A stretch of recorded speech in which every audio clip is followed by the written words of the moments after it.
My name is Denise Nieves, Sales Coordinator at America's Home Place out of Dothan, Alabama. I want to talk to you today about your color selection and how to better prepare. The meeting should take anywhere from 2 to 3, sometimes 4 hours based on your selections.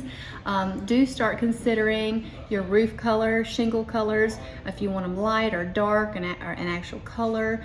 If you're interested in a granite that is tans or grays, blacks and whites, is typically what people are choosing. Your cabinetry, if you want a wood stain or a paint color.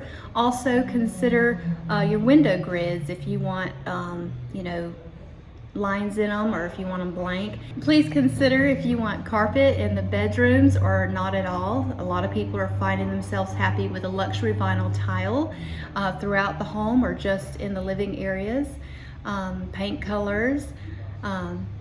Just lots of things to consider before you come in. We do make it a very simple process. It goes by very simply. You will be very happy. That's why a lot of people choose America's Home Places, for the simplicity.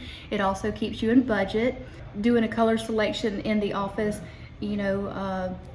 helps you do things, saves marriages, makes things much simpler. So thank you for listening. My name again is Denise Nieves, America's Home Place, Dothan location.